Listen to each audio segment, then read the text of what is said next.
Hi guys! I will share an update sa pinaka-first video ko sa YouTube. Ito yung sa Lumi Spa ng New Skin. Ito yung pinaka-first video ko. Ngayon, ano na siya? 2021 yun, 2025 na. So, ayan. Medyo marami na siyang crack. But still working. Ginagamit ko pa ito. And then may bago na rin silang version ito. So ngayon, papalitan natin ng head, which is ito. Ang ginagamit ko lagi is yung normal head. Then magwawash lang kayo ng face. Para update lang. So, gumagana pa rin siya. So, sobrang worth it yung binayad ko dito. Noong time na yun, I paid for this for... Kasi I applied for membership. Ang price na noon is mga around 12,000 or 14,000 pag may kasama na ng mga facial wash sa head.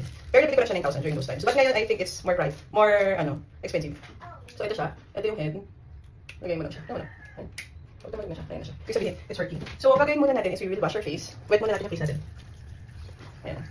So, morning, so magawa siya ng face. Wet ng face. Tapos, ito yung ginagamit ko. Yung Lumi Spa na facial wash. Combo sila eh. They go together. So, normal to combo yung skin. So, ayan. Actually, before, ginagamit ko siya everyday. Pero ngayon, once or twice a week.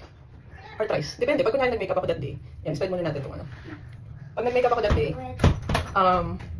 ginagamit ko ito. Pero pag hindi ko masyadong ginagamit. May mga iba akong wash na ginagamit. Ayan, pipilitin mo siya.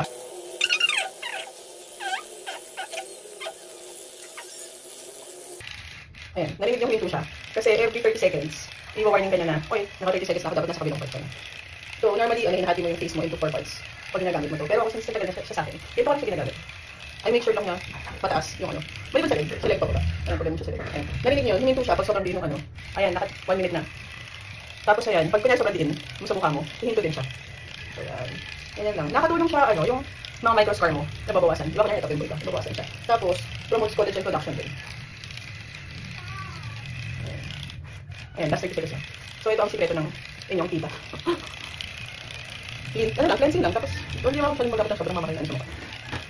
Ayan, tapos i-fully yan mata ko. Sabi nila, talaga namang sensitive to yun. Ayan, nalilaya. Pero minsan talaga gusto ko talaga siyang clean na sobra-sobra. Ay, pinapasadahan ko siya. Ayan, tapos na. Ayan umilaw yan from here to here to here to here. Tapos na full. So, tapos na siya. So, ang gagawin mo lang, iwawash mo lang siya.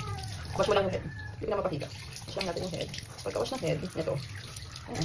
Baba mo lang siya somewhere na solution. Ayan, iwawash ko na yung face ko. Ayan. So, after, punasan lang natin ng towel. Ayan na siya.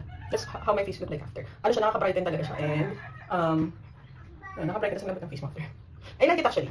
Gusto ko siyang gamitin all the time, pero minsan, parang nagmamadali ako lagi. So, hindi ko siya laging ginagamit. 2 minutes. 2 minutes lang talaga siya. Parang 2 minutes pa.